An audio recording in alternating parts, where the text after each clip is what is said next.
Hi, my name is AJ. Today I'll be talking about chapters 1 through 9 of Reframing Organizations, Artistry, Choice, and Leadership by Lee G. Bolman and Terrence E. Deal. First, we're going to delve a little bit into chapter 1, which is just the intro of the power of reframing. This chapter reveals the concept of organizational frameworks and emphasizes the importance of viewing organizations through multiple lenses to understand their complexity. It also highlights the importance of aligning organization with its mission, relationships, and teamwork. This chapter introduces these key concepts. The first concept is 4 frames. Bolman and Deal outline 4 distinct frameworks for analyzing organizations, which is structural, human resource, political, and symbolic.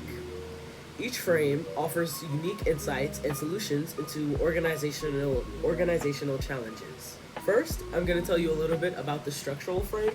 This framework focuses on organization and architecture. It addresses the roles, responsibilities, and policies defining an organization's operations. The second frame that we'll be delving into is human resource frame, which emphasizes the people within the organization. It highlights the importance of relationships, motivation, and individual needs in fostering a productive workplace. The next frame that we will be delving into is political frame, which looks at power dynamics, conflicts, and alliances. It recognizes that organizations are arenas of competition and negotiation. The next frame that we'll be delving into is symbolic frame, which centers on culture, meaning, and symbolism. It explores how stories, rituals, and values shape the organization's identity and influence behavior. When it comes to the integration of frames, the authors advocate for the integration of these frames to develop a more comprehensive understanding of organizational dynamics. They argue that leaders who can navigate and apply these perspectives are more effective in driving change and achieving goals. Another aspect that Chapter 1 delves into is self-destructive intelligence syndrome, also known as SDIS, which refers to a phenomenon where individuals or groups, despite possessing significant knowledge and skills, make decisions or take actions that undermine their success and the success of the organization. If our image of a situation is wrong, our actions will be wide of the marks as well. If we don't know we're seeing the wrong picture, we don't understand why we are not getting the results we want. A frame is a mental model. It's a set of ideas and assumptions that you carry in your head to help you understand and negotiate a particular territory. Conflict is inevitable because of things like enduring differences. And that's kind of where Chapter 1 wraps up, and we delve more into Chapter 2, simple ideas and complex organizations. The more that we delve into Chapter 2, simple ideas and complex organizations, the more we understand that Chapter 2 kind of focuses on the structural frame of organization, and it explores how organizations are designed, emphasizing the importance of clear roles, responsibilities, and processes. The chapter discusses how the structural frame helps clarify organization goals, as well as improve efficiency, while also highlighting potential pitfalls such as inflexibility and lack of responsiveness to change. It introduces key concepts like division of labor and coordination, illustrating how effective structures can enhance the organizational performance. Additionally, the chapter emphasizes the need for leaders to align with structure and organizational objectives, advocating for flexibility and adaptability in response to evolving challenges. Overall, it underscores the significance of thoughtful organizational design in achieving success and fostering a positive work environment. One thing that this chapter helps clarify for me is that organizations exist to achieve goals. They are most effective when goals and policies are clear, but not excessive. Jobs are well defined, but not constricting. Control systems are in place but not oppressive, and employees behave sensibly but not callously. Communications are unpredictable and are not clear most of the time. Sometimes available information is incomplete or vague. Different people may interpret the same information in a variety of ways, depending on mindsets and organizational doctrines. And that's kind of what I gathered from chapter 2. And this kind of transfers over into chapter 3, where we focus more on the structural frame and getting organized. Moving on to chapter 3 and delving more into the structural frame and getting organized. This chapter focuses on the structural frame of organizations, and the authors emphasize the importance of design and architecture in creating effective organizations. The chapter discusses key elements such as roles, responsibilities, and hierarchies, illustrating how a well-defined structure can enhance performance and facilitate collaboration. The chapter also highlights the challenges organizations face when their structures become rigid or misaligned with their goals. Through various examples, Bolman encourages leaders to analyze and adjust their organizational structures to better respond to changing environments, and to also promote clarity and efficiency. Overall, it underscores the significance of aligning structure with the strategy for organizational success. Structure evolution is proof that stable environments can thrive without being primarily hierarchical or rule-orientated. BMW, the luxury car company, encourages their employees to speak out and allows everyone to speak their ideas freely. With vertical coordination, higher levels coordinate and control the work of subordinates through authority, rules, and policies, and planning and control systems. For example, a sales manager will coordinate his tasks and his sales supervisors. On the other hand, sales supervisors will ensure that they work in sync with the sales manager. Another concept that the chapter delves into is lateral techniques, which are formal and informal meetings, task forces, coordinating roles, matrix structures, and networks, which pop up to fill the void. Lateral forms are typically less formal and more flexible than authority-bound systems and rules. Lateral forms are typically less formal and more flexible than authority-bound systems and rules. An organization employs lateral forms of communication and joint decision processes that cut across vertical lines of authority. Human resources is evolving, and increased specialization has professionalized many functions. Many lower level jobs now require higher levels of skills. Professionals typically know more than their supervisors about technical aspects of their work. Organizations segment work by establishing various specialized roles, functions, and units. They must employ both vertical and horizontal processes to connect these different components. There is no one-size-fits-all approach to organization. What really matters is that the appropriate structure depends on the specific context and must take into account the organization's goals, strategies, technologies, people, and environments. Moving on to chapter 4, we're going to delve into structure and restructuring. The chapter explores the human resource frame, emphasizing the relationship between individuals and organizations.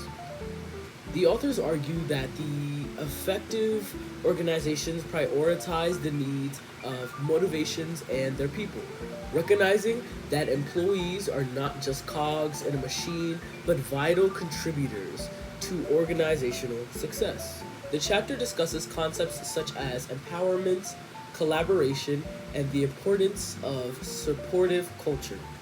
He highlights how organizations can foster engagement by addressing employees' needs for achievement, recognition, and belonging.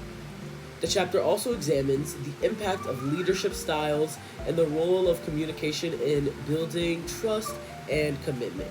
Ultimately, Bolman emphasizes the understanding of the human element and how it's crucial for leaders to create a healthy, productive work environment where individuals can thrive, thereby enhancing overall organizational effectiveness. When it comes to structural dilemmas, managers rarely encounter problems that have clear definitions and straightforward solutions. Instead, they deal with ongoing structural challenges and difficult trade-offs that lack simple resolutions. The chapter also introduces Mintzberg's model, which differentiates 5 major components in organizational structure: strategic apex, middle management, operating core, technostructure, and support staff. These components are configured into unique designs. Some key points to take note of for Mintzberg's model is simple structure. Coordination is accomplished primarily through direct supervision and oversight, as in a small mom-and-pop shop operation. A setback to this design is that authorities can block as well as initiate change. They can punish as inconsistently as well as reward handsomely. When it comes to machine bureaucracy, it's usually a high degree of formalization and specialization. It often features clear hierarchies, standardized procedures, and a focus on efficiency. While this structure can enhance consistency and reliability, it can also increase inflexibility and promote customers and employees to disengage. When it comes to professional bureaucracy, skilled professionals operate with a degree of autonomy while still adhering to established policies and procedures. Some setbacks include the fact that it relies heavily on professional training and indoctrination and typically responds slowly to external change. When it comes to divisionalized form, it offers economies of scale, resources, and responsiveness while controlling economic risks, but it creates other tensions. One is a cat and mouse game between headquarters and division, where headquarters wants oversight while divisional managers try to evade corporate control. They may also lose touch with operations. Lastly, it's adhocracy.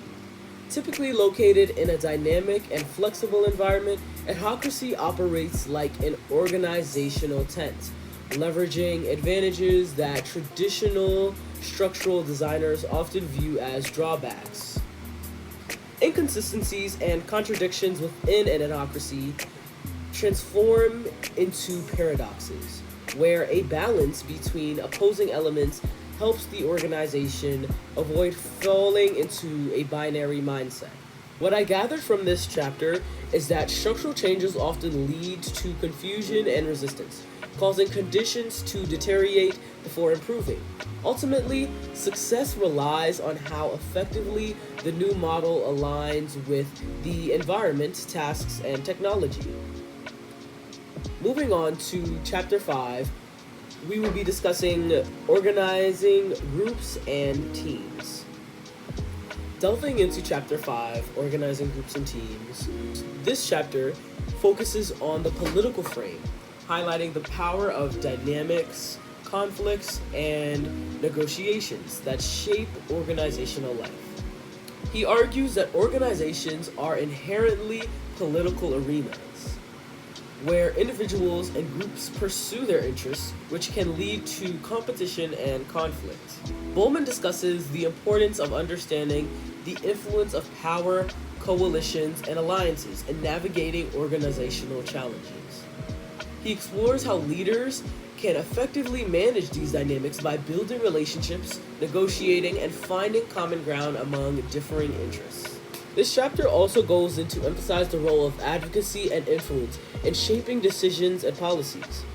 Ultimately, the chapter underscores that recognizing and addressing the political aspects of organizations is essential for effective leadership and decision-making, allowing leaders to better navigate complexity and foster collaboration amidst differing agendas. Being mindful of authority lines, communication responsibilities, and relationships can significantly enhance group relationships and performance. A team structure that prioritizes hierarchy and top-down control is effective for straightforward, stable tasks. However, as work becomes more complex or environment becomes more dynamic, the structure needs to incorporate more intricate and lateral communication and coordination methods. Leaders must be aware of changes in the situation and adjust to the structure accordingly.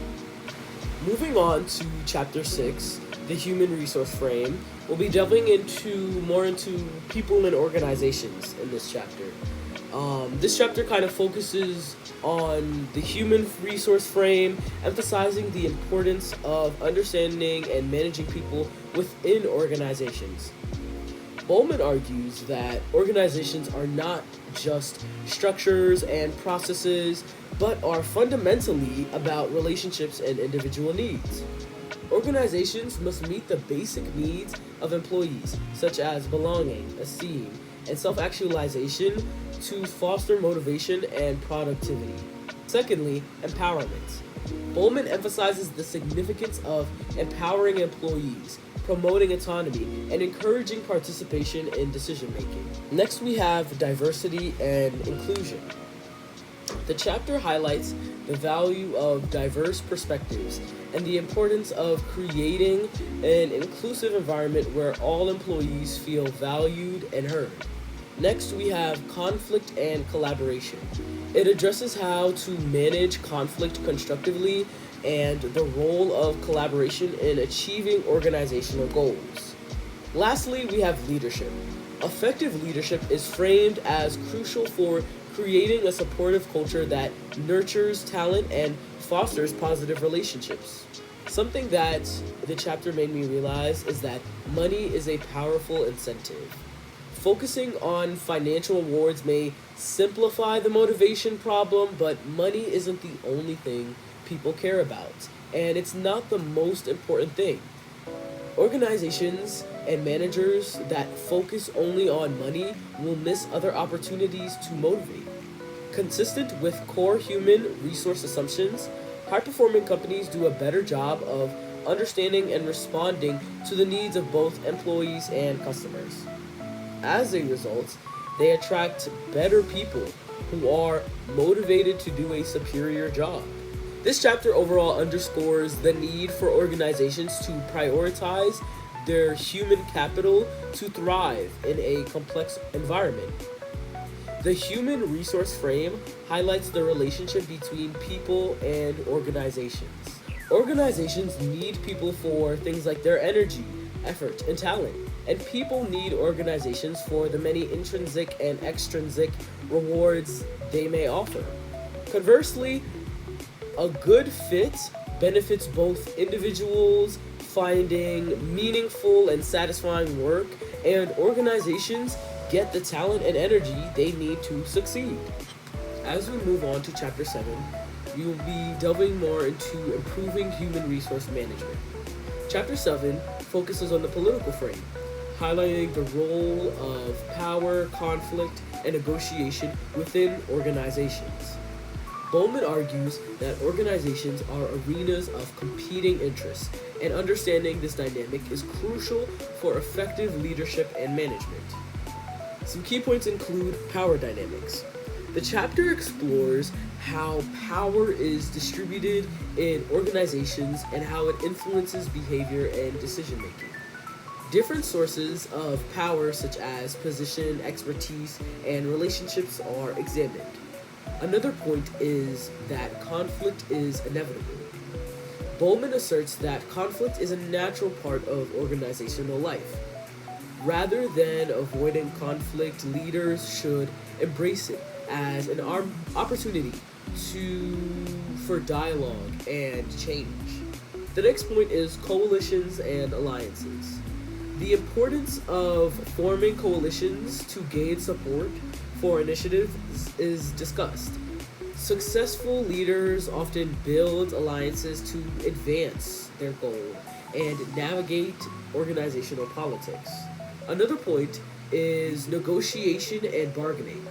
The chapter delves into the skills needed for effective negotiation, emphasizing the importance of understanding the interests of various stakeholders and finding common ground. Another point is ethics and responsibility. Bolman addresses the ethical consideration in political maneuvering, highlighting the need for transparency, integrity in the pursuit of power and influence. The chapter goes on to encourage leaders to recognize the political landscape of their organizations and develop strategies to navigate it effectively, while fostering a culture of collaboration and ethical behavior. Information is necessary but not sufficient to fully engage employees. The work itself needs to offer opportunities for autonomy, influence, and intrinsic rewards. Many employees often feel disconnected from their organization's performance, believing that improvements in efficiency and profitability primarily benefit executives and shareholders. To address this, people-focused organizations have implemented various methods that better align employee rewards with business success. These methods include gain sharing, profit sharing, and employee stock ownership plans, also known as ESOPs. Human resource concept of teams overlaps with the structure approach to teams in Chapter 5, but it adds that teams rarely work without ample training. Workers need group skills and a broader range of technical skills so that each member understands and can perform someone else's job. Pay for skills gives team members an incentive to keep expanding their range of competencies. When individuals find satisfactions and meaning in work, organizations profit from the effective and use their skills, talent, and energy. But when satisfaction and meaning are lacking, individuals withdraw, resist, or rebel. In the end, everyone loses. As we transition into Chapter 8, we delve more into interpersonal and group dynamics. This chapter delves into the political frame, focusing on power dynamics, conflict, and the negotiation processes with organizations. Bolman emphasizes that organizations are arenas of competing interests where power plays a very crucial role. Some key points include power and influence. The chapter explores different sources of power, such as positional authority, expertise, and personal relationships. This chapter discusses how power can be both a tool for achieving goals and also a source of conflict. Another point is political behavior. Bolman highlights that political behavior is inherent in organizations. Understanding the motivations and interests of various stakeholders is essential for navigating the political landscape. Another point is conflict management. The chapter examines the role of conflict in organizations, suggesting that it can lead to constructive outcomes if managed properly. It emphasizes the importance of negotiation and compromise. Another point is building coalitions. It discusses the importance of forming alliances and coalitions to advance interests and implement change effectively. Lastly, strategic leadership. The chapter underscores the need for leaders to be adept at reading the political environment and leveraging power strategically to achieve organizational objectives. Overall, this chapter shows the complexity of organizational life and the need for leaders to be politically astute to navigate challenges and drive success. To finish off my summary, I will be discussing Chapter 9, Power, Conflict, and Coalition. This chapter focuses on the symbolic frame, emphasizing the importance of culture, meaning, and identity within organizations. Bolman argues that symbols, rituals, stories play a crucial role in shaping organizational life and influencing behavior. Some key points include cultural significance. The chapter highlights how organizational culture shapes perceptions and behaviors, serving as a lens through which members interpret their experiences. Another point is symbols and meanings. Bolman discusses the power of symbols, such as logos, rituals, and ceremonies, in conveying values and beliefs, helping to create a sense of belonging and identity. Another key point is leadership and vision. Effective leaders use symbolism to inspire and motivate employees. They articulate a vision that resonates with the organization's culture and values. Another point is storytelling. This chapter emphasizes the role of storytelling in communicating core values with fostering a shared identity among members. Stories help reinforce culture and provide context. Lastly, navigating change.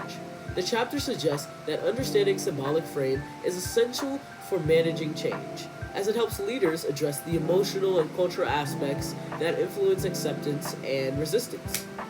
Overall, this chapter underscores the significance of the symbolic frame in organizational dynamics, highlighting how meaning and culture can drive engagement, loyalty, and a sense of purpose among employees.